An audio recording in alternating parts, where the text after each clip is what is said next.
Hello everybody, welcome to Ero Season 7 Round 9 for the Japanese Grand Prix. Bit of a late start, a couple of our drivers not here, so we're just waiting until 5 past. If people aren't here then tough, I guess, start without them. How's everybody doing? It's just me today, no Ryan, he's buggered off. Doing something else again. Yeah, got all of this to enjoy. I do like Japan. I don't know about everybody else. One of the most historical tracks on the calendar. Seen many a title showdown here before, including iconic controversy between Prost and Senna, both in the McLaren and with Prost in the Ferrari as well. So it should be interesting. I think our drivers are now voting to start up and ready, as we've waited for the late runners to show and there are no shows. So be cracking on to this one in just a second, as we'll look to hop on board our drivers as they traverse the 5.8 kilometers that is the Suzuka circuit. First Grand Prix held in 1987. Current lap record holder is a 1 minute 30.9 from Sir Lewis Hamilton, set in 2019. Looking forward to it. It's not the easiest track to pass on, but we'll see how it goes. I raced in the wet here last season and it was virtually impossible to get past anybody because of the no DRS. I think we'll see some moves into turn 1 and through 130R, maybe into the last couple of corners of the hairpin. Other than that, it'll just be a case of who survives the S's, I reckon. Just waiting on a couple of people. I haven't been able to set everybody's nicknames, so there'll be a few on there who I'll just go by their on-screen Steam names instead. But here we are, 18 drivers. All currently sat in the pits, putting their setups on and everything. We've got a dry qualifying at the moment. Looks like quite good track conditions overall here today. So we just watch the whatever you got call these guys on the right here, just wobbling around. Just waiting for someone to come out. Oh hello, we've got someone coming out of the AlphaTauri garage. That is Snape's the first one to come out of the pit lane.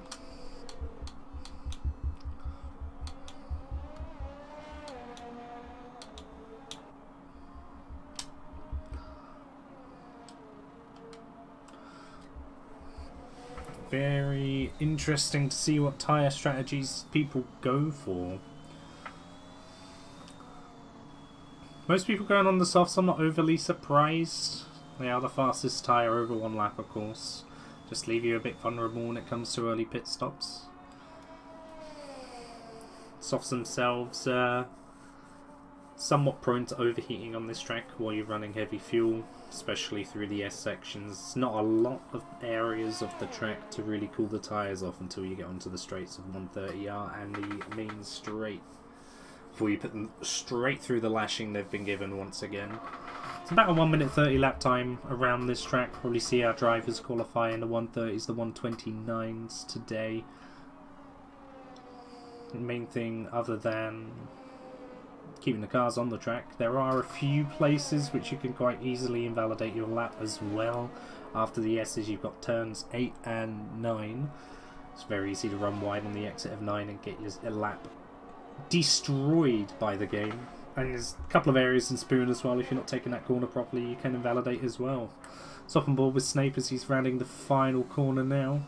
Important to get a good run through here because it's your entire straight that you're lining up. DRS is open, so let's see what he can do. He's followed quite closely by a Ferrari, but shouldn't affect the Ferrari's lap at all. Snape touching the inside curve at the turn 1. Hooks it up quite nicely. He doesn't want to go too wide here, so he's a bit easy on the throttle. Everyone's just looking to get a bank of time in at the moment. Except for Snape. Snape will not be getting a bank of time in at the moment. He's died. So we'll hop on board with Stewart instead, who has survived more than 3 corners.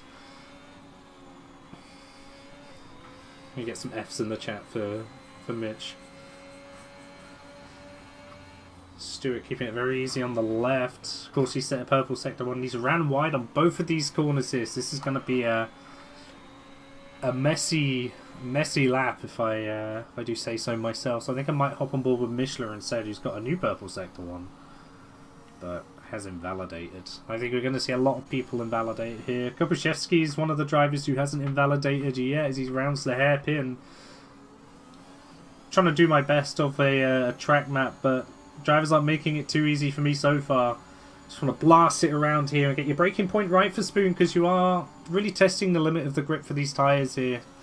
So you have to really keep it tucked in on the inside. You can definitely use more of the track on exit there, but if you use too much it will just send you spinning. Don't want to put your wheel in the gravel here at all. It's one of the old school circuits, so there are a lot of gravel traps. Good areas of runoff. This is what I like to see. We're seeing a few yellow flags here and there, but more than likely just people getting out of the way. Stewart starts us off with a 132.3. I'm sure Kopaszewski's going to beat that. He does a 131.5.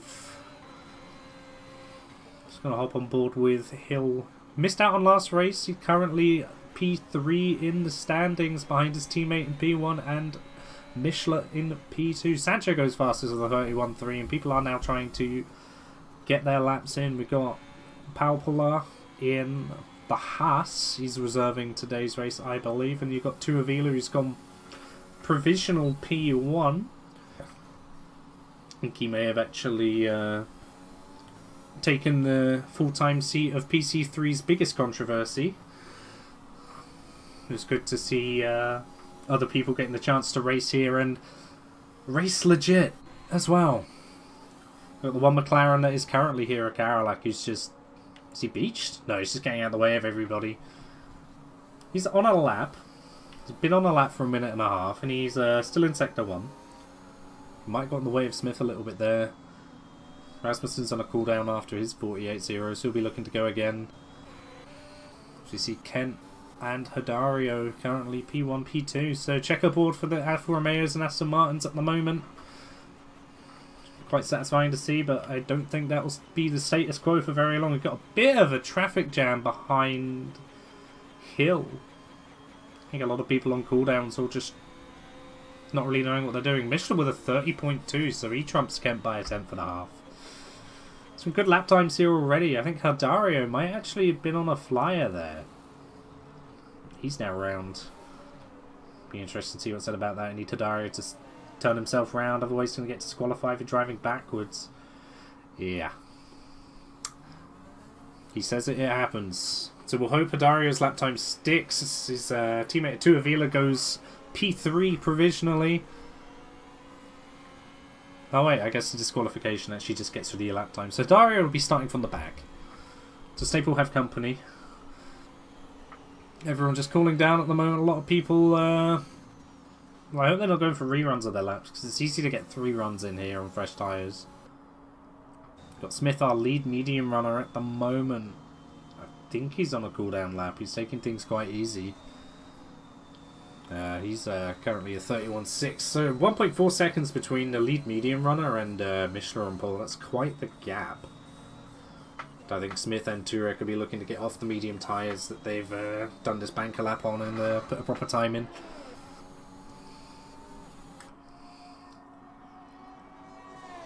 So again, a lot of people out on used tyres, so I'm hoping that most people decide to box, put a fresh set of boots on and get back out there for another run. And Japan's one of those tracks where you really have one golden lap, unless you mess it up massively before the tyres just, you know, giving you their best and they're like, nah, I'm not doing this anymore. Gonna feel horrible for the rest of your stint. It's a predictable, pretty easy one-stop round here, either soft to mediums or mediums to soft.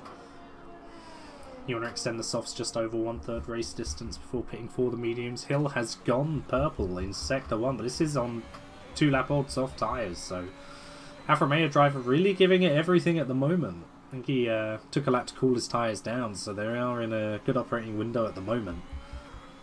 Let's see what we can do here through the middle sector. He's hugging the inside quite nicely. Looking for those extra hundredths could be crucial. Goes a little bit wide on Spoon. Just tries to carry too much speed, asking a bit too much to the tyres, so he's invalidated. Trotting back to the bits and try again by the looks of things. Seeing a few people now on their outlaps for their second flyers. I think we've got the reserve of Palpolo in the front of these guys, so we'll stay on board with them. See what they can do on their ERO debut here. Currently sat P8 with 31 fires, so it's not a bad lap time at all. Track should have rubbered in a bit by now, so hopefully you can break into the 130s here. Just trying to carry as much speed out of the final corner as they can. They've not done a bad job. DRS open immediately and running through this main straight. It really is one of my favourite tracks, even though I can't drive it to save my life. Palpolo making good use of the track width here, as he's had a pretty nice turn one. Really going to be telling through the S's here whether or not it's going to be a good lap, and he's gone wide on one of the S's, which just screws up the rhythm for the rest of these corners. He'd probably just be smart to bail here and go for another one. I'm not really sure if he's bailed yet, I'll be honest. Who was it next? I think it was Pena who's next in the queue for their second flyers. He's also had a pretty good turn one there. Carried a lot of speed, which is good. Just got to make sure now that just sticks on the inside of these curbs. He's keeping the gears very high. He doesn't want to spin. All in all, he's had a pretty tidy sector one. He's nearly lost it on the exit of, I believe that's turn 7. He's going through 8 and 9 now. Try and carry as much speed as you can here. Definitely carry more through turn 9. It's cambered, so you can attack that corner quite aggressively. Get on the curb as well. Bit of a quiet, tidy lap by Pena at the moment. We'll have to see his sector 2 split when he goes through Spoon. To see what sort of time he can come up with. Completely unknown to me as well. Bakalik has managed to get in the lobby. I think Bakalik was the driver missing, and he's up into P2 for the McLaren, so that's very, very good indeed. So I want to see Pena's split, see what sort of lap time we can expect. 1.4 seconds up, so this is going to put him in the low 31s if he continues this pace. Be challenging around the outside edge of the top 10. Good minimum speed through the chicane. Rounds the final corner, and that is a 2-second improvement, goes to P6, so 130.8. A very nice lap time. Backlick's pulling into the pits. We've got 2 Avila here who's 3 and a bit tenths up on their previous best. So must have had a really nice sector 1. Just trying to keep an eye on everybody. It's not too easy when you're on your own. Rasmussen needs to move out of the way and does so. So shouldn't have cost 2 Avila any time there. Just about managing to get out of the way in time. Rounding the hairpin. One of my favourite hairpins. Just feels so smooth to drive. Climbing up the hill and then straight back down on the approach to Spoon. Yellow flags. I think it's just Rasmussen getting out of the way again. Tuivela getting a nice hit on the inside curb. Decent exit as well. Just going to set him up nicely all the way up to 130R. See what the second Spectre split is. We're looking at still 3/10 improvements, so not bad. This will put them, well, may just keep them P5, but it will be a better lap time nonetheless. Make it a lot harder to be challenged by the hungry hippos behind them. Got about 5 cars all within range there. Actually beats Kent's lap time by a little bit. Goes up to P4 provisionally. Got Mishler on the end of his lap as well. Let's see what he can do. Nearly 2 temps up as he's going through 130R now, so looking to just extend his lead. Could he go into the 129s, I wonder? Ooh, nearly invalidates there on the exit of the chicane, but he's kept it valid. And he does, it's a 129.9, so very good lap time by Mishler indeed, and very much setting the standard for 1 lap pace so far. So we'll have enough time just about to get back around, put another fresh set of tyres on and go again. Backlick's on an outlap at the moment, as is Ken. as well as Hill. So we might actually see some Alfa Romeo strategy here from the two Alpha boys. That'll be interesting to see. Christ, the motion blur on my game is really bad. Look cool from that camera angle, but it's annoying when you're actually trying to race behind people, I'll tell you now. Smith's had a bit of a spin on his one lap softs. Try and race round and get to the pits as quick as you can. Put another fresh set of boots on and just go again. There's still enough time, just about. I think there's something that Sancho needs to do on his 3-lap old softs. Currently unsure if he set his best time on those, but he's definitely on a cooldown lap here.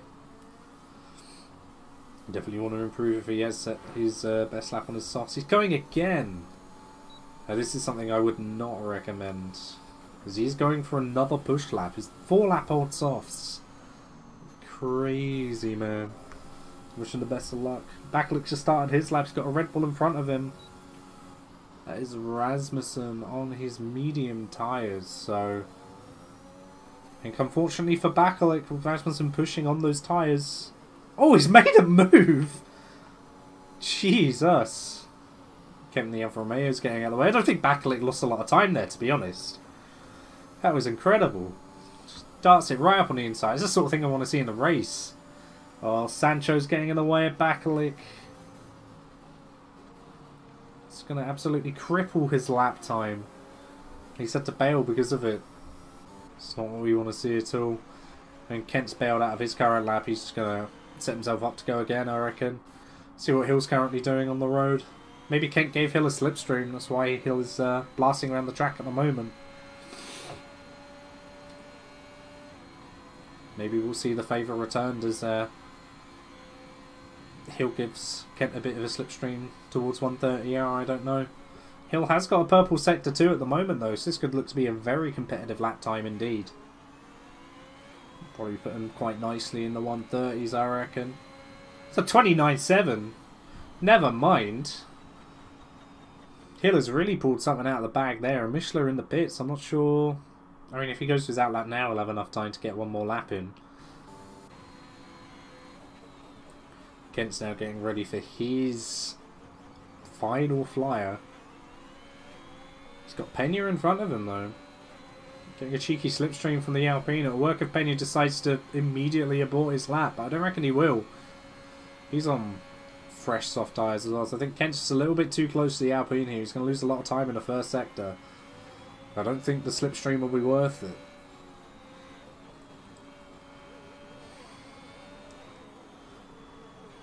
Deary me. I'm not sure if Kent's going to improve on his lap because of this. Might just be best to cool down again. Pena just bailed from his lap, but I can see Kent being a good few temps down here because of that. Yeah, and he's 2.5 temps down at the moment. I'm not too sure if he's going to be able to improve as much as he'd like. There's Turek into the barrier as well. He's knocked out one of the brake boards by the looks of things. Missing his entire front wing as well, so hopefully he doesn't get in the way of anybody. He's flying through, and Skopashevsky's managed to avoid all contact as he's going for his outlap at the moment. So unfortunate for Turek, it means his lap that he's got now is going to stand as the best one he can put in. Sancho is still going. He's also improving by 3 tenths on 5-lap old softs. Sancho's going to start this race, do 3 laps, and then pit. That's crazy. I mean, he does improve his lap time. He doesn't actually gain any positions from it. Backlick goes provisional pole, the 129.7. Sancho nearly rear ends Rasmussen as Rasmussen's it's on an outlap on 1-lap old medium, so he really wants to try and make mediums work, but all he's doing is just wearing them out for the actual race. But on a set of softs, he's got nothing to lose at the back. Turek is just limping home. It's really unfortunate. 2 Avila's on an outlap, and Mish has just started his flyer, so we'll stay on board with him, see what he can do. I reckon Mishler will be challenging Hill and Backlick's time quite competitively.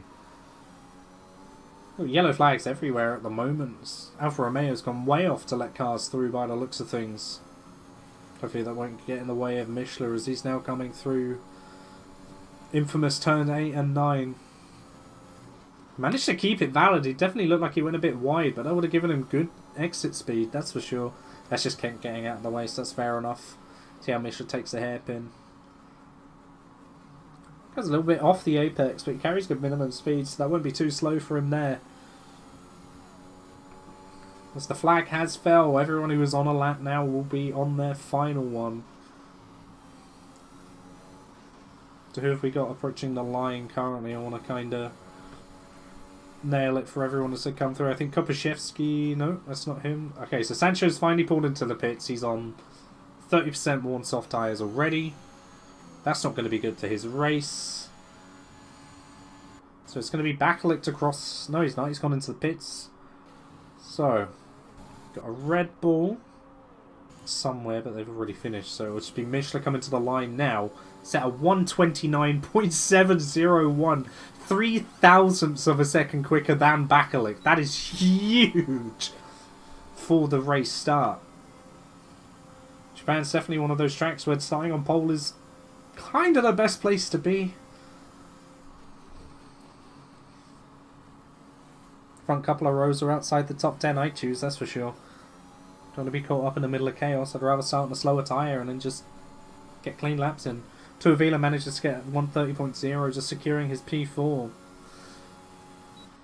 Unless we have Accra. I think Accra's bailed from their lap there. So that's qualifying over.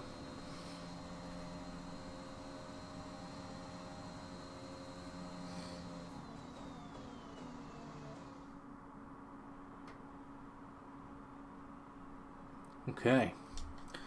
PC F3 chat's kicking off a bit. I think a few people have blocked some lap times, so we might see some stuff come up from the stewards. But our current lineup is Mishler P1 with Bakalik 3 thousandths of a second behind in P2. Hill and Tuivasa make up this second row. You've got Turek and the second Alfa Romeo, Kent P5 and 6. Kopaszewski, Sancho, Pena and Smith making out, well, a nice looking blue car. Rest of the top 10. I didn't get the other ones, but I'll get them when they come in. I think the top 10 are the ones that really matter at the moment, because they're all going to be starting on the softs.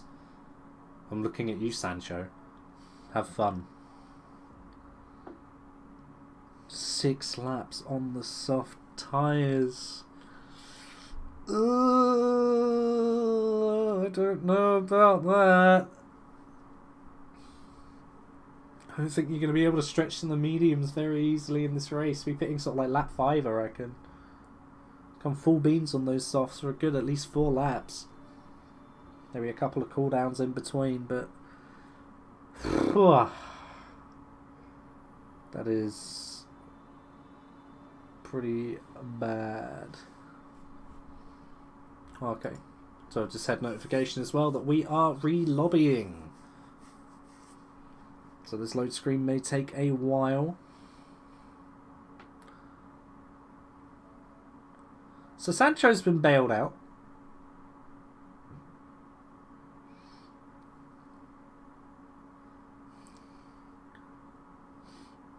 So while we're waiting, we have information that the entire race was set to be dry. So we'll be having a nice dry race for everybody.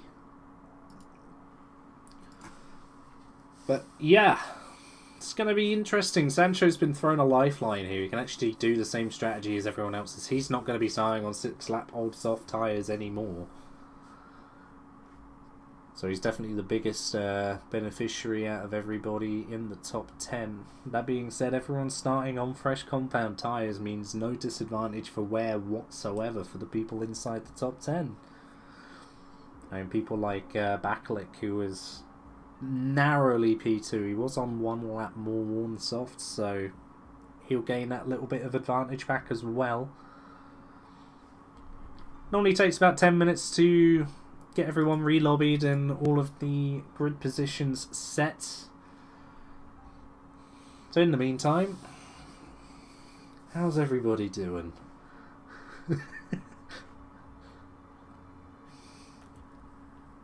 I hate re-lobbies. It means I actually have to talk about things and keep people interested. Can't just rely on what's going on in the race.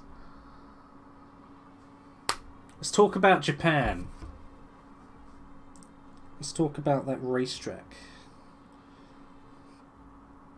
It's pretty good. It's the only figure of 8 circuit on the calendar. As yeah, I kind of wish we'd seen more, to be honest. I like how it drives. I like how it looks. Even though, as I said, I can't drive that track to save my life.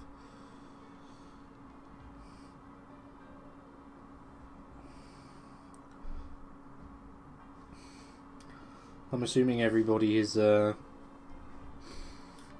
live conversations with David 101.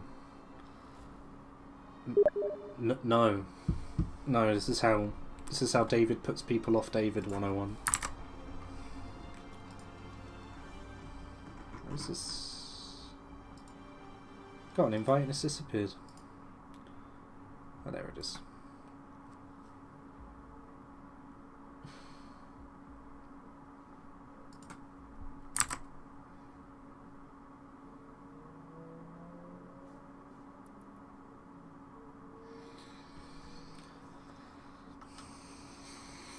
Ay. I wish it was going to rain, to be honest. I want to see more people pull out the inspired one-stop strategy. On the bright side, Alfa Romeo front wings are there in a plentiful amount. Shame they can't bring all the extra tyres from last season's race into this one. Really give the boys a bit of an edge if there are a lot of safety cars, which, speaking of which, will be quite likely. Seen quite a few spinners and mistakes in the, in qualifying, and a lot of spins in F5 as well. I was watching a bit of that before starting the stream up for this. So yeah, I mean, if people get terminal damage, we're going to see safety cars, which will play a lot into strategy and things like that. I think I'd only probably box for fresh mediums from about lap 6 onwards, if there is a safety car.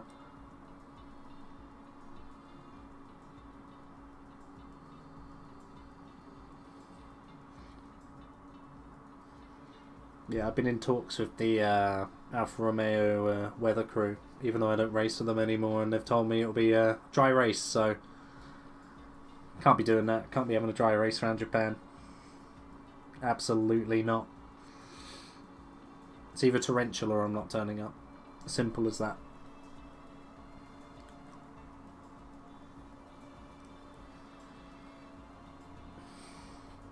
Hopefully it shouldn't be too long now until the grid has been arranged and all of the lobby settings have been decided. Thanks for everyone for bearing with. Hasn't happened a lot, actually. I don't think I've actually had to deal with any re-lobbies since I started commentating, so it's going to happen eventually. Can't be too salty, and if I was Sancho, I'd be praying to some form of deity after this. Massively bailed out. Can't imagine starting a race on heavy fuel on 6 lap softs. No chance. Thankfully, it's not something we have to watch, as he'll have the same fresh softs as everyone else. As it's been stated, and as the drivers have been told, top 10 must start on softs. Everyone qualified on it, so they all have to qualify on the compound that they set their fastest lap on. Anyone who doesn't has to box lap 1 to change tyres. It sucks, but if you make the mistake, that's what you gotta do.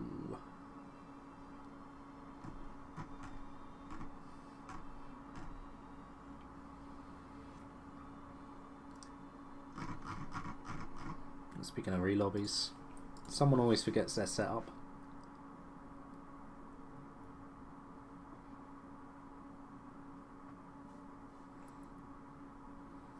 I don't think the balance setup is too bad round Japan, to be honest. You've got enough rear wing to keep the car, you know, pointing the same direction, and enough front wing to get the turn in for the S's, so neutral setup I guess wouldn't be the worst. Not like you're running like Monza or Monaco on the default setup or anything like that.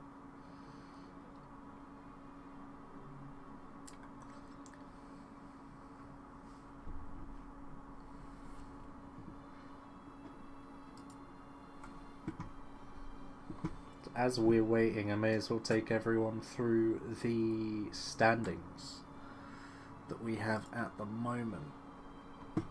So currently, after the swift eviction of a certain Aston Martin driver, shaken up the standings a little bit. Not so much at the top, but everywhere else it's been affected quite a bit. 3 disqualifications has shuffled the order around, so currently in top spot in the championship you've got the Alfa Romeo of Kent. It's currently sat on 104 points.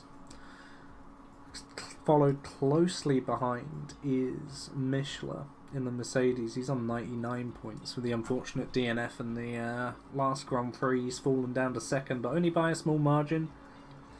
Paul Hill in the other Alfa Romeo, currently P3.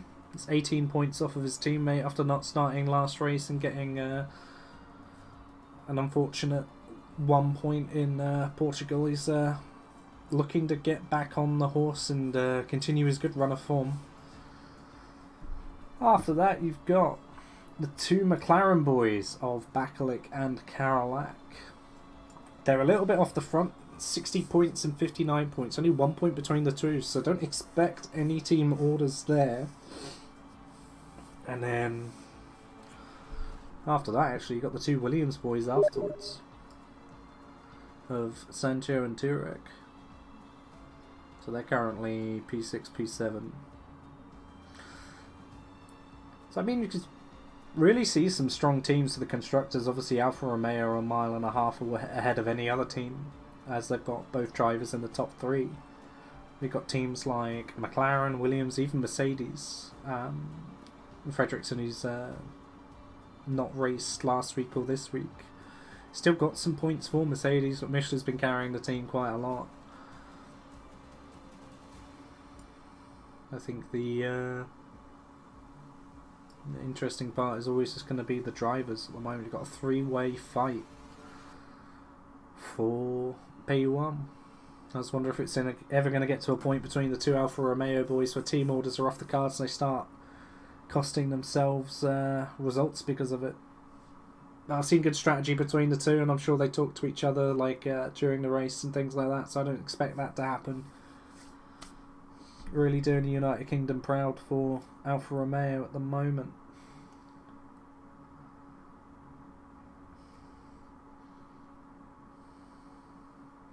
I think after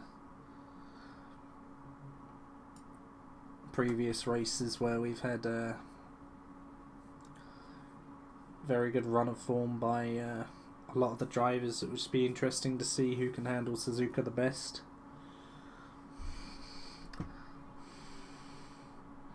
I'll actually take us through the constructors' standings now, because you know, it'd just be interesting to see where everyone's at. So Alfa Romeo lead the way on 198 points, and then Mercedes are only 20 points behind because before he got promoted to PC1, Bellini was one of the Mercedes drivers.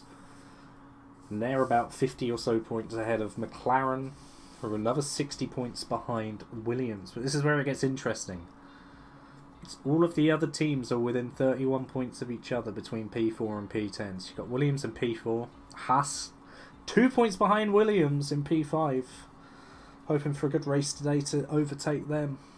6 points behind Haas, you've got AlphaTauri, and another 3 points behind you've got Red Bull. So Honda Power, actually the sister team beating the main Honda powered team there. So I think Red Bull need to pull their socks up a bit and sort that one out if they want to reassert their dominance Then after the disqualifications we've had of a certain Aston Martin driver, Aston Martin sit down in P8 to Avila now being the new full-time driver, and Bassinier, also known as Adario on stream, as he never accepts my friendship, so I can't change his nickname, has said. Kopaszewski and Pena in the Alpines in P9. They're sitting on 36 points, but I'm sure a good couple of races for them will put them right in the mix for better results. And then you've got Stewart and McBrearty in the Ferraris, rounding out 10th place. So yeah, it's looking like a 2 or maybe a 3-way fight for the top position for the constructors, and then everyone else is a bit of a free-for-all. I have no idea what's going to happen. We've still got, I think we're like half the season to go. How many races have we got? And we got this race and another 8, so yeah, we are at the halfway point of the season. Anything can still happen.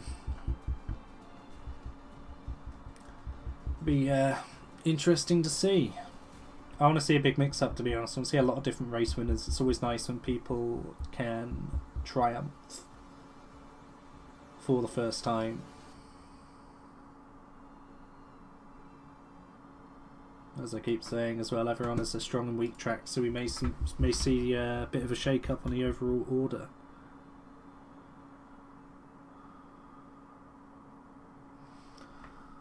Right, I think as things stand, the lobby is nearly being fixed up and we'll be ready to go very shortly. Again, apologies for the hold up, but we had some issues with the re-lobby. I think something broke. It's F1 2021, we can all understand that. It happens.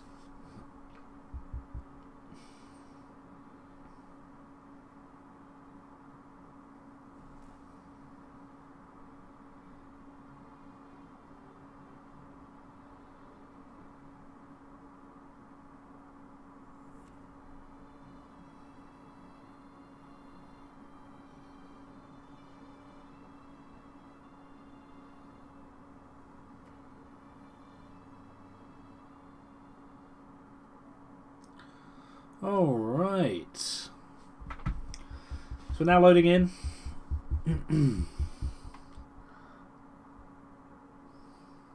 So with quali over, everyone will be in their correct grid positions. After that, we'll just have a bit of a messy free-for-all, I'd imagine. Suzuka Lap 1 is one of the most terrifying experiences in this whole game. Especially if someone decides to go up your inside in the S's, you're basically doomed.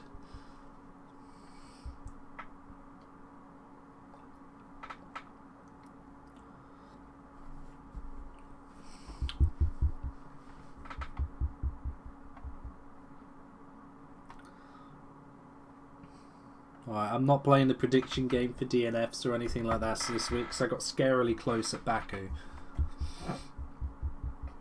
Although I was very impressed with the runner form for the amount of missing front wings at the end of lap 1.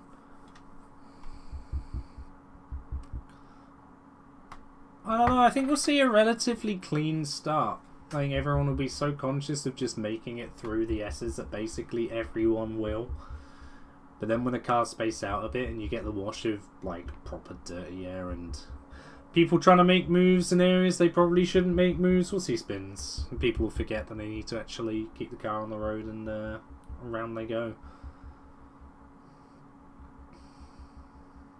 Or we could see F1 Esports pace. Got a Williams bouncing up and down on the bottom corner of my screen there. That's what we like to see. So the porpoising is affecting this game as well. I think the McLaren's joined in a little bit as well, so get these illegal cars off the grid. Shouldn't be having that this year. Just waiting on drivers to select their strategies for tyres and fuel and everything. As we said already, everyone within the top 10 needs to start on the soft, stay all qualified on the soft compound tyre. If not, they'll have to pit on lap 1.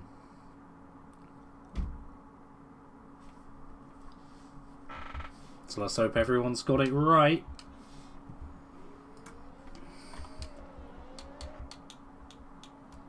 Yeah, everyone in the top 10 is on softs. That's good. I just hope everyone has also remembered their setups. Otherwise that'll feel a bit weird after qualifying. Albeit everyone has probably forgotten how to drive this track already because we've had a relobby.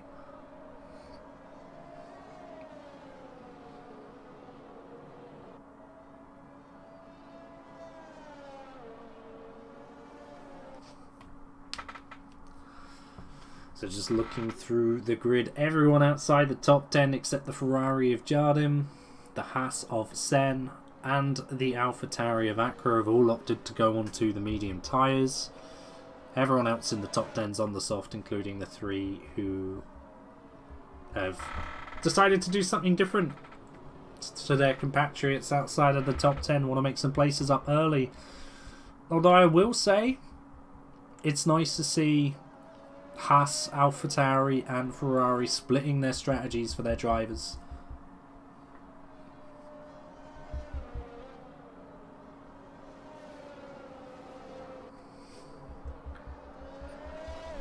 Seeing a bit of a gap. I think Jardim's trying to hold the rest of the pack up so that he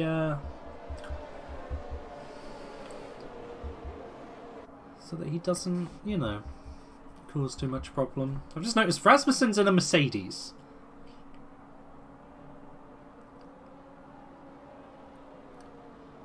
Which, I mean, should be fine. I'd imagine any points he gets would still go to Red Bull. Rasmussen's supposed to be in the Red Bull, as he's had a bit of a collision with Stewart there. Although Michelin's teammate in the Mercedes is not racing today anyway, and there was a, you know, we didn't fill a seat or anything like that, so yeah, I guess that's all fairly harmless. It'd just be weird seeing Rasmussen in a Mercedes. I'm sure that will be fine. Just waiting for the rest of the top 10 to... sorry, the rest of the top 10. The last few guys to group up to the rest of the grid. Everyone's all just sat there. This camera angle sucks. I think we're just going to have to run with it.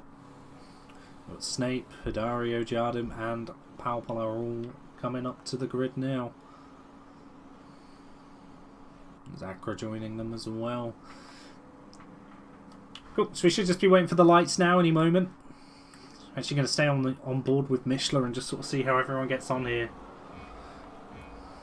So we've now got 5 red lights. Quite a long hold up as always. Let's go for PC F3. Michelin gets a decent start there as everyone else. Oh, Bakalik is a bit of a tank slapper. Let's try and get an overhead view. Cars have gone off the track behind. Michelin gets it nice and cleanly. Vakalik's down to P5. We've seen the likes of Rasmussen, Sen drop quite far down. But all in all, pretty clean. It has to be said. Yeah, I'm not really noticing any mishaps or foul play by the looks of things, so yeah, really not bad at all. Senna's taken a different route through the gravel. That's because he's got no front wings. That's very unfortunate indeed. And Palpal has gone round as well, so disaster for Haas at the moment. Not what we want to see at all. Back at the front, we've got Michelin leading the pack away, followed by Hill. 2 Avila's up to P3, Kent P4, Bakalik after his horrible start is down to P5. Rasmussen's round as well. Doesn't look to have any damage on his front wing. But his tyres aren't going to be thanking him too much for that, that's for sure. Quite tight pack at the front. Top 4 are looking to pull away a bit from Bakalik and Kopaszewski, who are just about within 1 second. DRS will get switched on at the end of next lap. Kent has a bit of a run on 2 Avila, so he may go for the move into turn 1 if he's feeling brave. Kent's not too afraid to use his ERS to get past vehicles early on. Decides against it. 2 Avila shows him the door. Just got Michelin trying to get clean, smooth laps in. I've noticed as well that the There's been an incident at turn 1. Dario's gone off, so there might have been contact with the Ferrari Jardim who went through. Ferraris have dropped off the back a little bit, and we've got Senna, of course, into the pits as well after his incident. Michelin's gone as well, just noticed. So something's happened with Michelin there. Let's try and get an outside view of his car. Must have been a spin, so it looks alright for damage. Tyres are going to be hot, but he's down into P13. Disaster for the Mercedes driver. And that gives the Alfa Romeo boys a real good chance to capitalise on this mistake by Michelin here. And that's Stewart who's also gone round here. So we're seeing a lot of mistakes already. He's missing an end plate on the front left of his wing as well, so it's going to be a box for Stewart. Really unfortunate, but it just goes to show how punishing this track can be. Went just about as how I thought it would. Everyone surviving the S section and then forgetting that they've got the rest of the race to survive as well, as we've had disaster all across the field so far. To Hill, of course, setting the fastest lap at the Grand Prix currently. He's just trying to extend beyond Tuavila's DRS range by the time he gets found for the next lap. He's looking to do quite a good job of that so far. Just taking a nice easy line through the S's, doesn't want to overexert himself right now. He knows the car's heavy on fuel, he knows the softs are going to be begging for mercy through this section, so he's just taking it nice and easy, and he's gaining time on Tuavila behind, who I can't help but think is starting to hold up Kent a little bit. Goes a little bit wide off track, maybe gets a warning for that. He's lost some time to Hill, so Hill might be home free here. Second ahead of Tuavila. We'll have to see how they handle the hairpin and spoon. See what people try and do. Bakalik sizing up Kent, but he's not able to get any kind of move around the outside on him, so yeah. I think everything's just sort of settling down a little bit. We've got DRS being switched on at the end of this lap here. We've had Stewart box. He's best part of a lap down already. Which can never be easy. We've had Sen spin in the S's again. We've got S for Sen, S for spin, S for sorry to do this to you, mate, but you might get lapped soon. Backlick getting the fastest lap of the race now with the 33.0. He's really just trying to get on the back of Kent and Tuavila. Tuavila didn't get DRS off Hill after all, so it's an Alfa Romeo 1-2 at the moment. But it is very, very close behind Kent. Tuavila and Backlick are very much within a shout of getting a move done on Kent next lap. Kent goes a bit wide on the S's, and you can tell Tuavila really wants to get something done there. I thought it was missing an end plate for a moment. It's just how it looks on the game's graphics. Thankfully nothing to worry about there. And these guys have gapped Kopaszewski by a good few seconds already. Very much in a league of their own at the moment. Michelin's trying to climb back up the order. He's already P9. He's right on the back of Karolak here, but I don't think it'd be silly enough to go for a move into this section just yet. We've had an incident. Jardim is out. Must have just got onto the gravel. I think he spun it on the inside wall and then bounced back across the track, to be honest. So we have a safety car. Interesting. Is anyone going to be brave enough to pit for new tyres from the front? The field's pretty spread already. I think if anyone pits under the safety car, they'll... and to be fair, they'll probably go down to like P14. Which is less than ideal.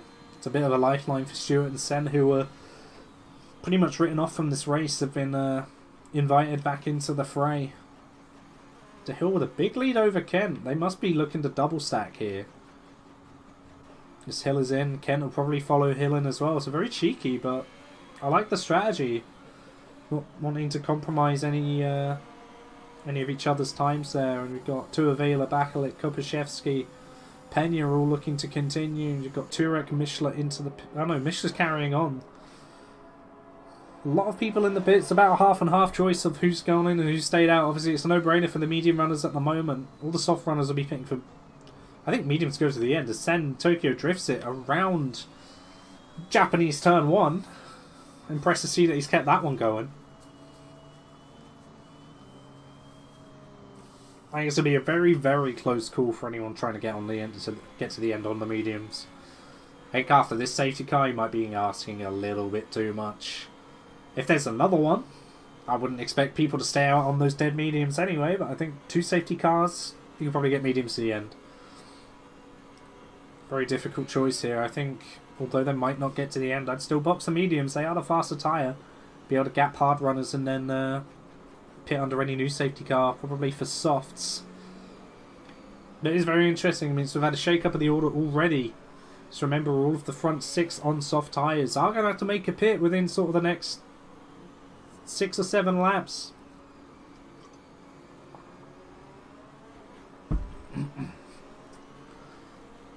So we will have at least one more lap of the safety car.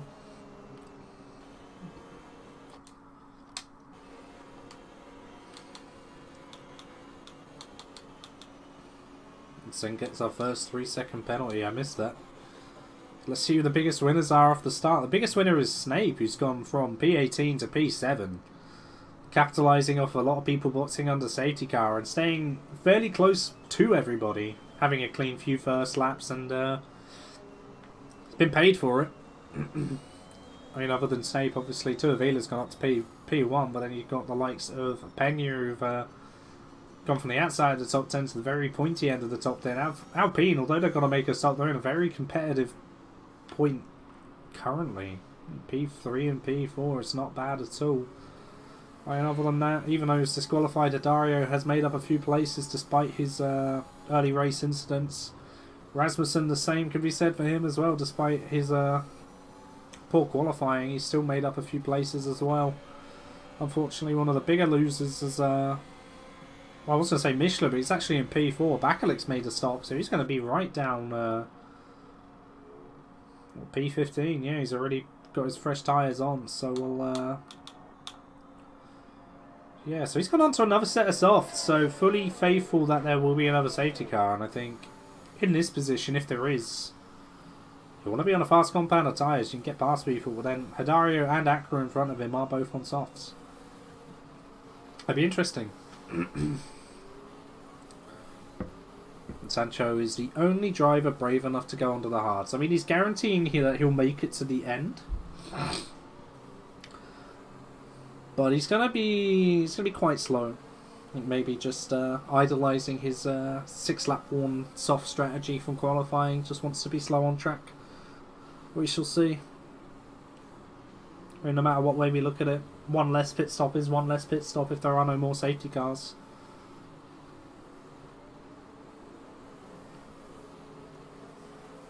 But yeah, safety car will be in this lap, so everyone is bunched up. We'll be told about that at the end of Sector 2. So, yeah. Get to see Tuavila lead a restart. We've got an Aston Martin F1 car behind the Aston Martin safety car. I like the green a lot. Although the Aston Martin is not much in terms of pace this year with what we're seeing from Bahrain and testing, but that is a very nice looking car nonetheless.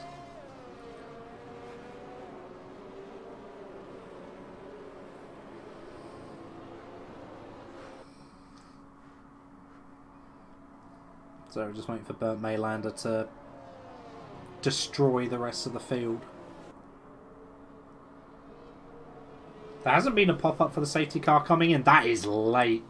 Tuavila's going to have to slam the brakes. What on earth is he going to do for restarts now? Jesus. I mean, he can go at any point. He's pretty much deciding to go straight away, which I think has actually caught people off guard. So, weaving on the track to warm his tyres up as well. He's got the gap to do so. It's not like he's endangering anybody. So, yeah, Tuavila's very much made the best of that restart. And Stewart's in the pits right after safety car. So, maybe damage. Yeah, putting a fresh front wing on. It's never what you want to see. So he'll be hoping for another safety car as he's going on to soft compound tyres. So he's also guaranteeing at least one more pit stop from his race. Huh. In any case, Tuavila has extended his gap to about a second, but in front of Kopaszewski and Pena now. All the while, I can't help but think the Michelin's just screaming at these guys to get a move on. There's only about 2 or 3 seconds behind him to the 2 Alfa Romeos of Hill and Kent, following each other nose to stern as they pitted on the same lap as a safety car. We've got a yellow flag. That's Sen in Sector 1 again, and Turek's got a 3-second slap bang penalty for corner cutting. So not the multiple warnings you get from 3 warnings, but actually cutting a corner there, that is unfortunate. I think Sancho's gone round on his hards. I have never seen that part of Spoon. So just in case you're wondering what the inside wall of Spoon looks like, there you go. Tuivasa is out of the 1-second window in front of Kopaszewski, but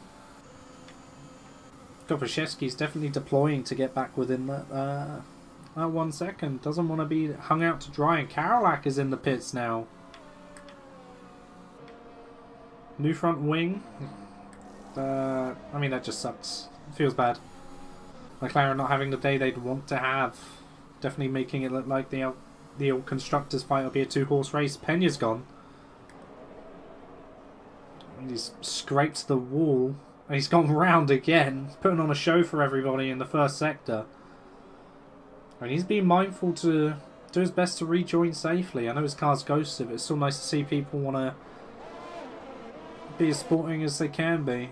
And that leaves Michelin with a bit of time to find up to Kopaszewski to stay within DRS and to really try and gap the Alfa Romeo boys as much as possible. I can't help but think the medium tyres are going to be just about as fast as the softs at this point.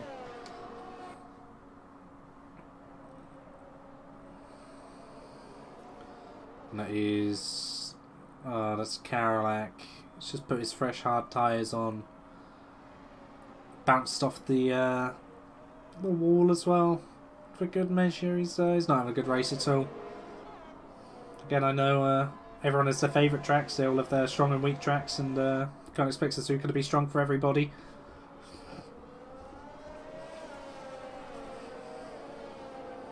Not something I can judge. I'm terrible at this track.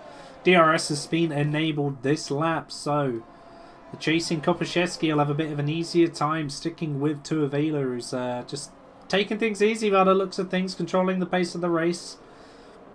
Probably looking to pit sort of around lap 11 after that safety car, I'd imagine. Just have a good medium stint to the end. 16 laps on the mediums at that point, or pitting any point from now will get the mediums to the end just about. But with the safety car, why not extend a little bit? As you see, Hidario is in the pits for fresh, hard tyres. And Peña's getting off of his softs, going to hards as well. Peña was one of the casualties who'd spun in Sector 1, so I can understand him getting off his softs. It's a shame he couldn't keep it going for a couple more laps to get off the softs and put on the mediums instead. Everyone just looking to be driving nice and cleanly at the moment. At the front here. No real changes of positions. A lot of people seeming to be matched on pace at the moment. Snake doing a great job to hold up the 2 Alfa Romeo boys at the moment in P5. So we've got another yellow flag in Sector 1. I think that's Stewart. And that is, he's looking to rejoin safely. He's missing a front left end plate.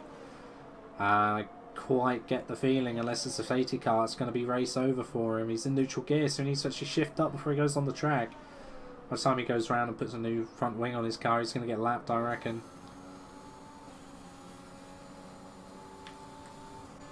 So Kopaszewski's not in lunging distance of Tuivasa, and to my surprise, Michelin's unable to catch up to Kopaszewski here. It's just not fast in the right areas of the circuit by the looks of things.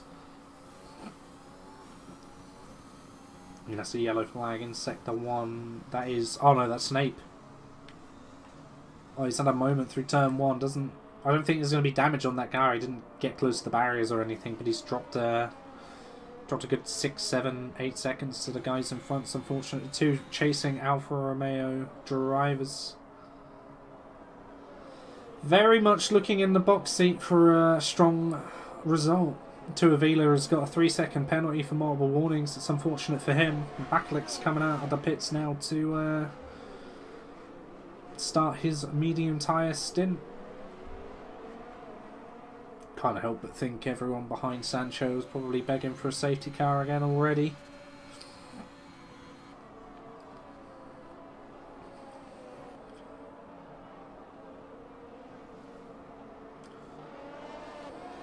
Good clean driving still from everyone in the well, top 10 basically. You've got Rasmussen challenging the back of Sancho. See if he can do anything. Rasmussen is on the faster compounder tyres, albeit a little bit more worn. See if he can do anything on the mediums that he started the race on. Oh, and that's Kent. Kent's had a moment in the chicane. I hope that wasn't with his teammate. I'm not too sure what happened there. But he's missing a front right end plate of his front wing, so he's going to have to pit. Snape after his incident, he's carrying on, so there's no damage for the AlphaTauri driver there. So unfortunate for Kent, he's going to have to box onto another set of softs, so his safety car strategy has been ruined, and he's got to just sit agonisingly while he gets his front wing replaced as well. He'll still be P10, so there's still a point for him, because there's a big gap between him and Bakalik in P11. Snape has retired from the race. That's a safety car. So Snape's hit the wall in the S's. So I mean, everyone else's race has been safe, but you can't help but feel for Snape. He was having a pretty good show in there, but must have just got on the curb. And Akra's got himself a drive-through for speeding under the safety car. That sucks. So that. He knows that he can't serve that under safety car. Otherwise, that'll be an unwelcome pit stop for him. So this is a free pit stop for the top four who've stayed out. Completely free stop for them. I think, as much as it may pain me to do so, if I was Palpal or Rasmussen, I might actually just box for hearts. Get the pit stop done and out of the way. Be interesting to see what they do though. And Michela's in, Tuavila's in, Kokoszewski's in, Smith is in. So Hill's going to take the lead of this race, and it will lead the safety car restart. Albeit on more worn medium tyres. So Palpal has decided to stay out. Let's see what Sancho decides to do here.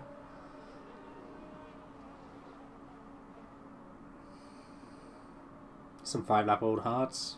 Box for mediums probably be the best thing to do, and you're going to drop a couple of places, and he does just that. Rasmussen carries on.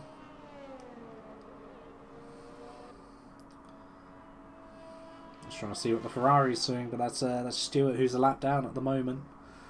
Completely out of the race.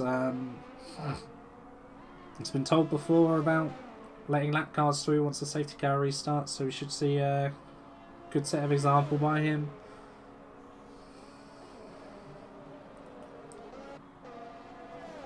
So Sancho's on fresh mediums now. He's got off his hard tyres.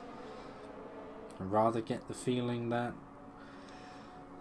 Rasmussen and Palpal are really just looking to do the medium soft strategy, which, I mean, fair play. It's going to be a case of how rapid are you on your softs, how much time can you make up, and how many positions can you make up. So field's going to be relatively bunched when they come in for their stops in about 5 or 6 laps time. Stop around lap 20 with the 2 safety cars. Have a nice sprint to the end on the soft tyres and a lighter weighing car. We're nearly halfway through the race already. We had 2 safety cars, 3 retirements for Jardin, Slim and Snape. Unfortunate. It happens. Just waiting for the last few cars to get on the back of this train. So I reckon there'll be another lap of safety car before everything's underway. Sancho and Bakalik are just about to join it now.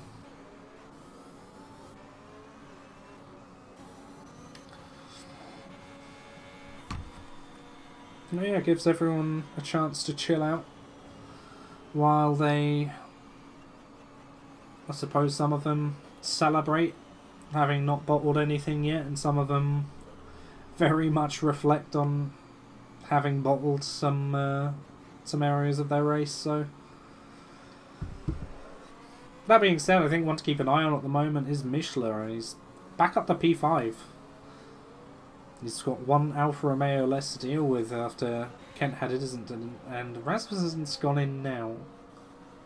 So he basically stops on the pit entry there. So what's he doing?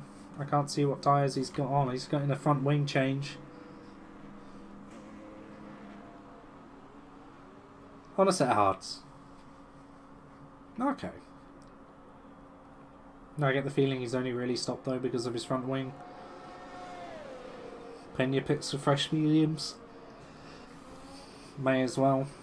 You're in the uncompetitive end of the grid, you may as well have the best tyres for it. Doesn't really matter if you drop a position or two at this point.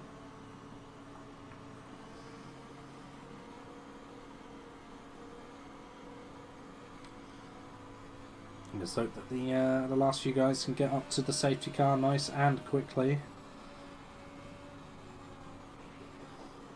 Should see it in at the end of this lap. I'd be surprised if it carries on any longer.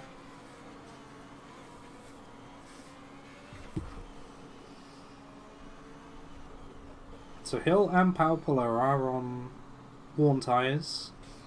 Hill will be looking to go to the end on these mediums unless there's a safety car near the end of the race. Palpola has to make a pit stop. Everyone else will probably just be looking to go to the end, apart from Karolak, who's pitted for soft tyres again. The grid has now caught back up. So we should see the safety car in this lap. Hopefully it gives a bit of an earlier call to Hill this time than it did to Avila. Very, very late call from the safety car last time.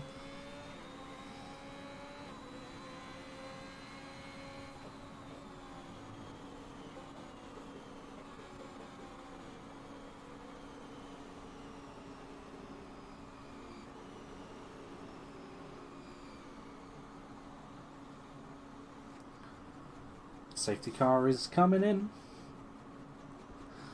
Hill's been able to leave a lot more space this time as he's going. But it's at the point that Tuavila went last time, so he's not really left anyone surprised. Everyone's gotten away pretty smoothly here. Not seeing yellow flags. That is Stewart letting everybody through, so it's nice to see indeed. It hurts so much to do that, but you're allowing everyone who's still in the race to race properly, which is good. And goes between Sancho and Kent looking at the gaps. Yeah, we have Hill leading the way, and everyone else falling pretty nicely in behind. It'll be interesting to see when the DRS gets re-enabled what the guys on fresh mediums can do.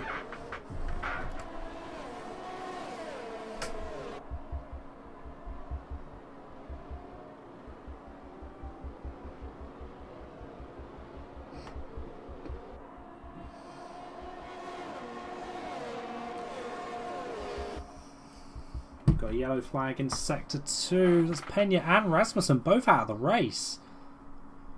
Aqua's had a moment there as well. He's lost his front wing. There must have been an incident between the three of these drivers. And another safety car's been called already. Don't normally see that unless the incident's serious enough. I think most of these guys at this point are just frustrated and want to get underway with things. I can't expect anyone really is going to box here unless you're Karolak and want to put fresh mediums on to go to the end now. Obviously, Aqua's going to box because he's not got a front wing on his car.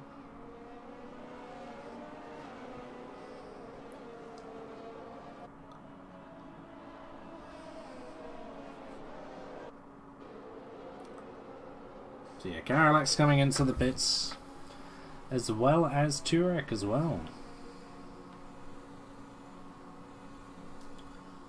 It'll be interesting to see what these drivers decide to do. Turek's putting the softs on. They can make it from here just about. Accra gets 5 seconds for speeding into the pit lane. I believe he still has his drive through as well, which is very unfortunate. Not the race the AlphaTauri driver would have been hoping for, that's for sure. So I'm hoping we'll see quite a short safety car as everyone really just wants to get back under racing conditions at this point. Had a good third of their race under yellow flag running at the moment, so it's not ideal at all.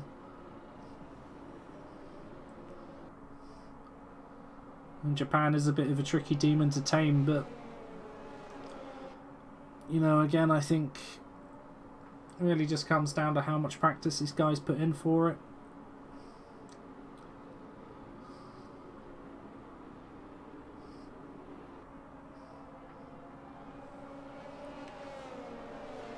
After all this, I bet Stewart was just wishing he could overtake everyone in the safety car and unlap himself, but it's not how we or the game does things, unfortunately.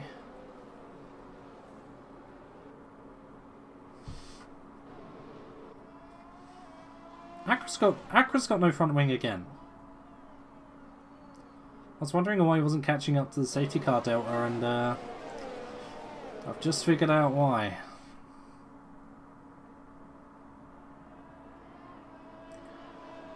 Karolak gets a 5-second penalty for colliding with Turek. What is happening? Did he get any damage off of that? He has, yeah, he's missing his right end plate. So I think he'll be able to serve that 5 seconds when he gets a new front wing. He won't drop any positions, but man, makes you wonder.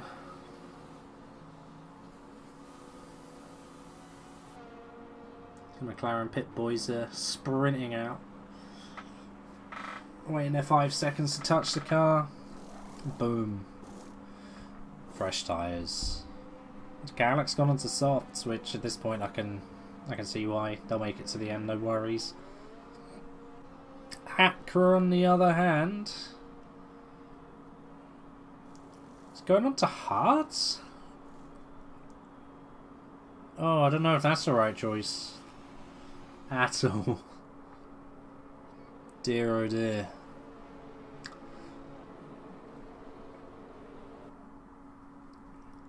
I'm kind of curious about Palpula staying out here.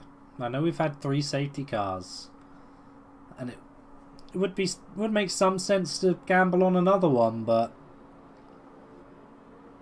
I think maybe I'd have blinked by now and just put a fresh set of soft tyres on to see me through to the end of the race. I mean, he is up in P2, but compared to everyone else, he's got to make another stop. He's the only one on the track who actually has to make a stop. Everyone else can go to the end. I mean, even Hill, even though he's on 10-lap old mediums, 2 safety cars that he's ran them in, he'll have absolutely no problem getting to the end on those tyres at all. Dear oh dear.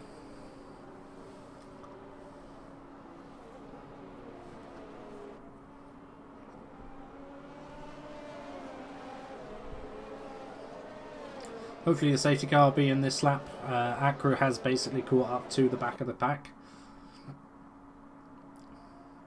And green light of the safety car's on. Nothing from Burnt Maylander yet. Oh, please don't tell me we've got another lap of this. No, it's in this lap. Why does it leave it so late on this track, man?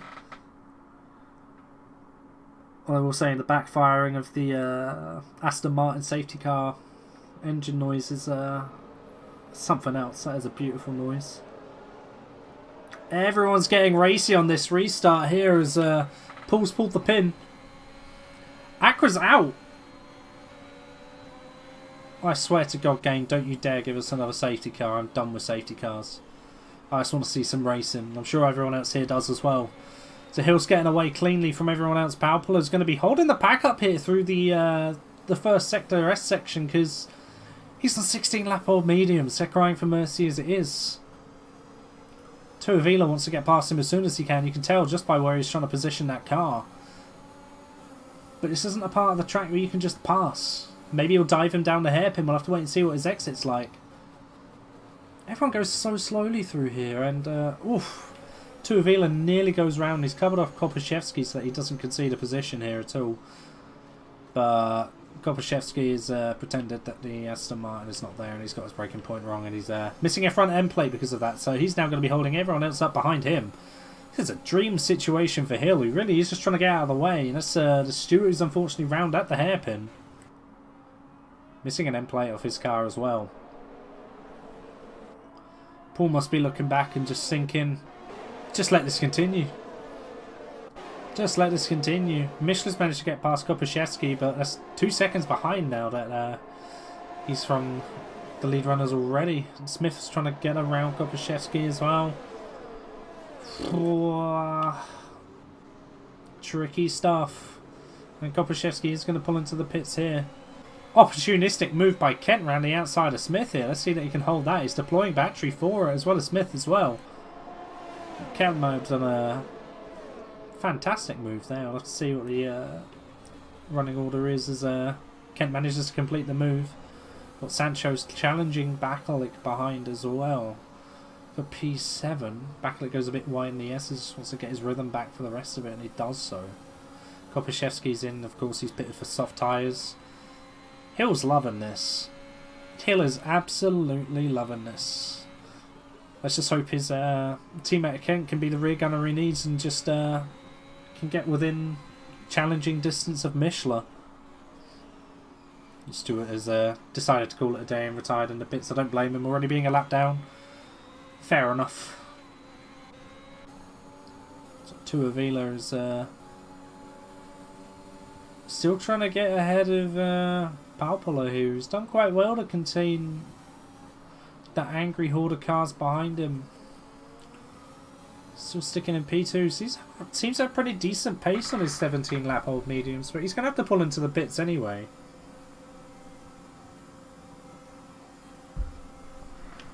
He has to make a pit stop. You can't finish the race having used only one compound of tyres unless it's wet.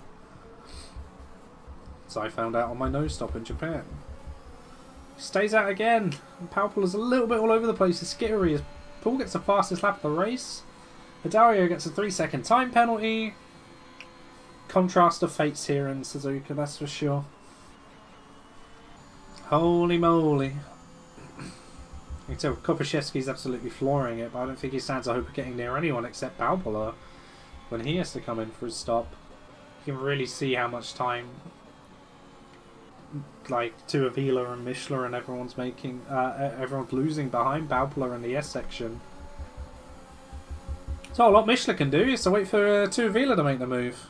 Palpola is administering Minister of Defence tactics at the moment. He's just making his car as wide as he needs to. Ooh, Tuivasa does well not to rear end Palpola there. So Tuivasa can get away with braking a lot earlier than Palpola can, and Hill is 3 seconds ahead now. It's crazy fast as you tell Tuivasa's got the pace, he just can't get the move lined up on the right part of the track.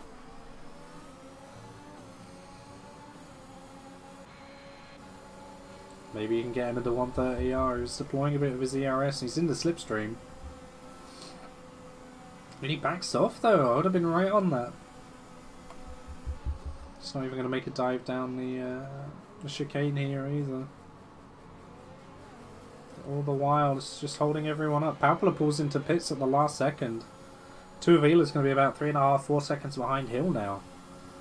And this is going to be the real test. Everyone chasing each other. Tuivasa managed to get DRS off of Palpola. Hidario's had a moment somewhere that I've missed out on as he's fallen right off the back of the pack.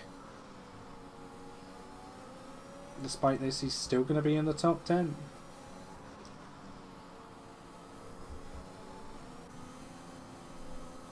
Just need to be watching the gap between Hill and Michelin more than anything. Tuivasa's got that 3-second penalty. Kopaszewski gets the fastest lap of the race now, and can't say I'm too surprised. He's shown decent pace, and he has been flooring it on his soft to try and get anywhere near the points again. And he's got about a 10-second gap behind Hidario to conquer. Which you might actually be able to do. Hidario is on relatively used hard tyres, so and he gets another 3-second penalty. So he got one like a lap ago. I have to say, PC3 has gotten a lot better at not getting track limit penalties. Last few races have been pretty impressive. Mischler's in the slipstream of Tuivasa and all the more just gaining time. I think he's just going to get him on the main straight, to be honest. Not deploying any ERS at the moment. It's going to tuck him right behind the Aston Martin's gearbox. Gets a nice run through the chicane. He's right on him, yeah. This is a nice one and done move already. Tuivasa's trying to defend it, but can't help but think that's in vain as Mischler is going up the inside now.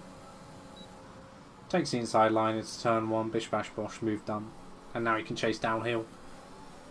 Got this and 6 more laps to go to get within 3 seconds and striking distance at Paul.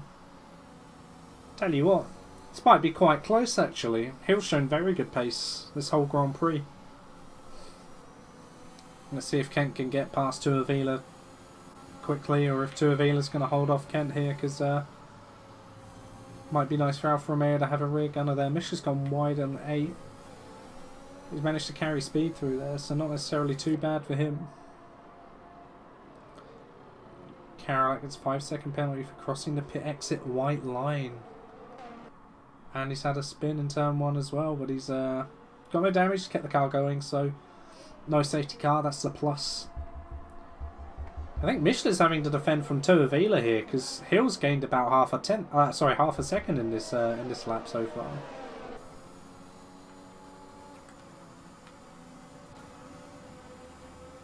Can't help but think that Tuivasa going to get hunted by the rest of the grid soon. Kent's got no ERS to play with though, so I think Kent's going to get hunted by Bakalik on this main straight. Ooh, might have been a light bit of contact in the chicane, but no damage done. Kent doesn't get a great exit. Bakalik doesn't get a great exit. Kent gets a good one, but he doesn't have the ERS to challenge Tuivasa.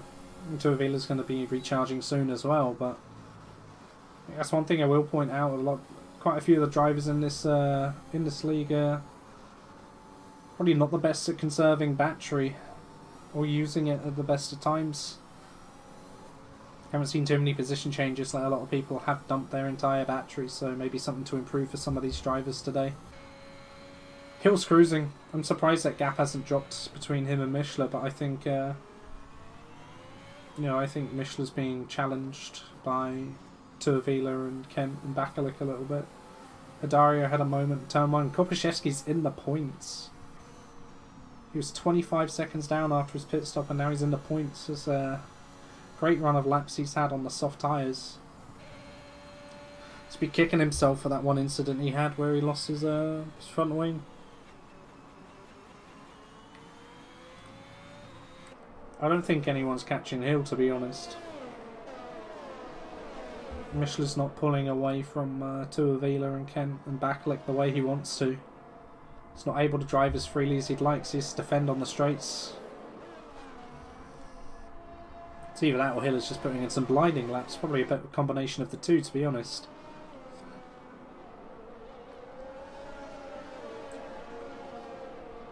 I think Michelin just really needs to focus on reeling Hill in. Tuivala's not close enough to make the move on Michelin. I think Tuivala's actually just trying to save up a bit of battery, to be honest, which is a smart move. Oh, I think Hill's had a moment in the first corner. That's brought Michelin within a second. So I missed what happened there, but I think Hill may have had a bit of a tank slapper. That's going to be due to his tyres screaming for mercy at this point in the race. We've got a yellow flag in the final chicane. That's Dario going over the gravel. Not the most optimal line. Michelin gets a 3-second time penalty as well, so that might just mean that Hill is safe. It's going to be very interesting now, because if they stay as they are, Kent will inherit P2. Bakalik would inherit P3. Very, very closely fought between the top 5 now.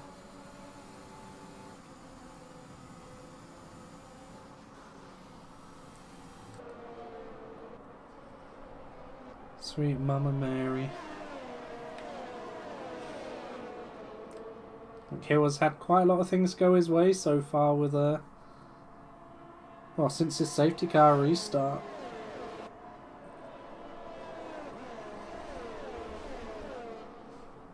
And he had Palpula hold everyone up. He had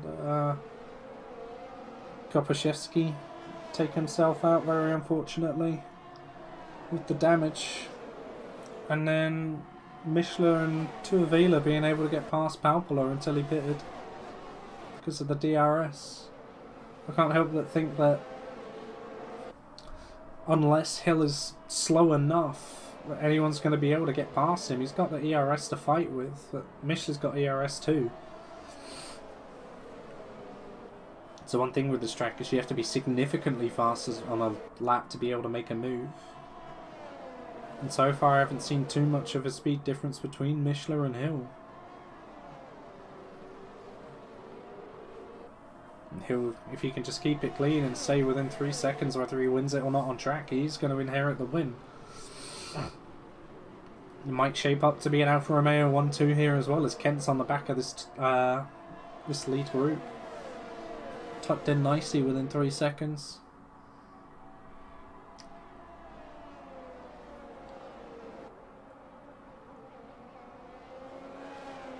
So we've got 3 laps after this one. Anything can happen.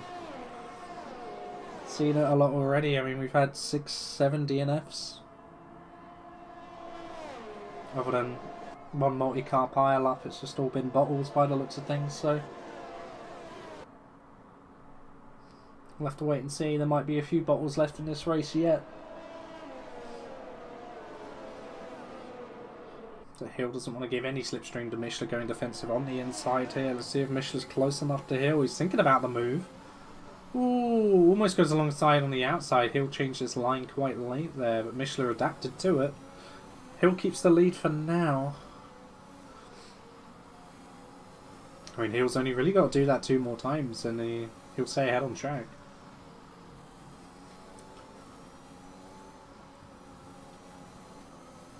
If Michelin wants any hope of winning this race, he needed to get the move done there and then pull a big gap on Hill straight away. I don't think there'll be enough time for him now. Best thing Hill can do for Alfa Romeo is keep Michelin behind. Allow Kent to stay within 3 seconds of Michelin. And that will be a 1-2 one and done for Alfa Romeo.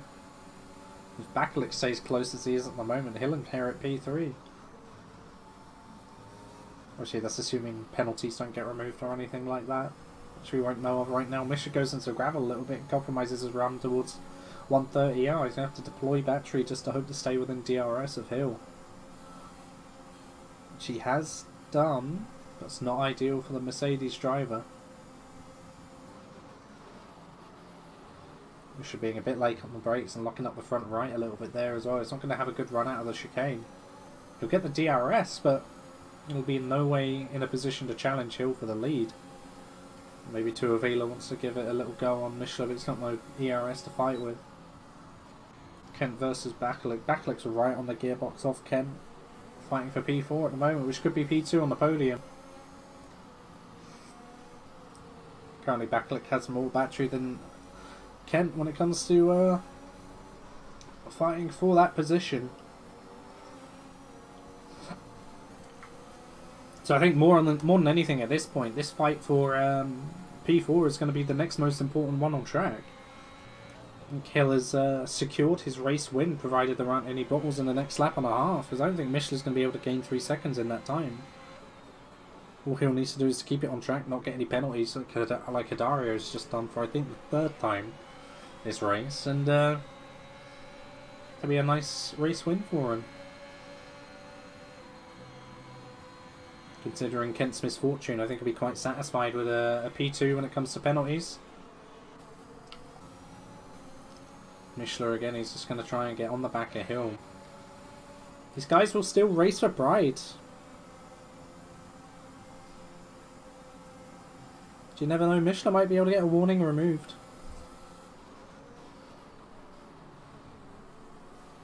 That's how drivers now make it onto the last lap. I think Michelin may have just got a warning there, trying to get a good run out of the chicane. He does so. I get the feeling he's going to be able to get past Hill on this this last lap here, and he does so. I think Hill's just going to let him go. Hill's got nothing to worry about. Unless he gets a penalty there, which he doesn't. Hill just needs to make sure that he's not slowing down Tuivasa, otherwise Tuivasa going to be slowing down Kent. I'm watching the delta. I'm going to put it on the gap to the leader now. It's all going to be a case of, will Kent be able to stay within 3 seconds of Mishler? Will Bakalik be able to stay within 3 seconds of Mishler?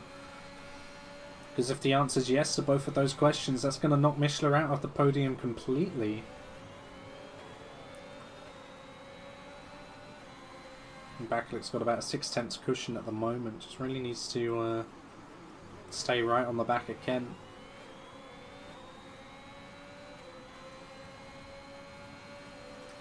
Oh, this is intense.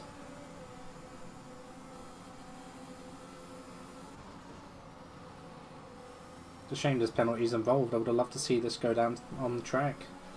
And if Mishler is able to get a penalty removed, then that might be a win for him. Bakalik now is only 2.5 tenths out of being on this podium. Some scary stuff right here. Just gotta hope the Tuivasa doesn't slow him down too much. Now you're gonna stay on board for the last couple of corners.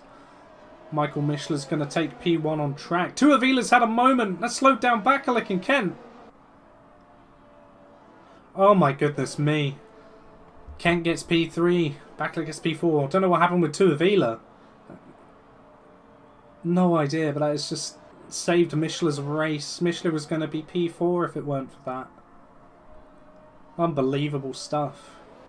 So there was one more bottle in him. I knew it.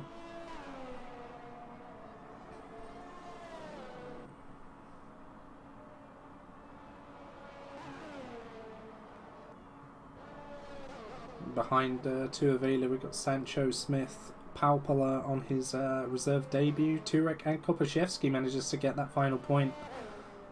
It's waiting on Karolak and Hidario to finish the race now. Not the best races from them, unfortunately, but it happens. As I said, not everyone is strong on every track.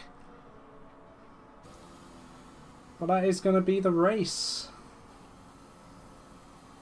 Hill takes it. Mishler, can't help but think, has been thrown a bit of a bone with the bottle from Tuivasa. I don't quite know who I'd give driver of the day to be honest. Any of the top three are equally deserving of it. I think if it came down to just raw consistency, I'd give it to Hill for keeping it well on track. I think Mishler and Kent both had a moment each, which messed their race up a little bit when they managed to fight back. But Hill overall definitely had the cleanest showing out of any driver on the grid today. Very nice stuff indeed. Seeing these familiar three take the tops points every time. With all of that being said, Kent's lead in the championship is going to shrink by a couple of points. Bakalik gets the fastest lap of the Grand Prix. Crap, I need to do race director.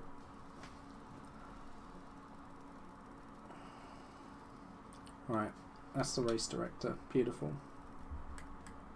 That's what we like to see.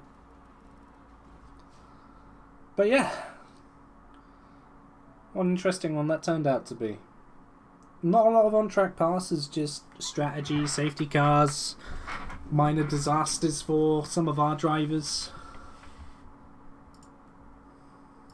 It's about all you can expect at Japan, really. These sorts of F1 cars aren't the best at racing in the windy sections that Japan has. Plus Japan is quite a narrow track as well. It's a lot better to watch superbikes and things like that race on it, but of course that's not what we're here for. We're here for F1. That is going to be it today for the stream. Thank you very much everyone who's tuned in. It's always appreciated. If you haven't done already, drop a like on the channel and subscribe to show your support. If you're new around here, our Discord link is in the description. You can join. I believe there are reserve slots open. Don't quote me on that because it's an ever-changing thing. But yeah, it's not been too bad overall. One last thing before I go, just want to thank our partners Bolidomania, Grid Finder, Race Insight, JR Designs and Discord for partnering with the league and helping make these things possible. Stay tuned for more F1 racing content over the next couple of days. We've got PlayStation F3 and F2, as well as PC F2, which I normally race in but won't be there for tomorrow, all on stream. And then Sunday we've got PlayStation F1 and PC F1. But yeah, thanks everyone for tuning in. Hopefully we'll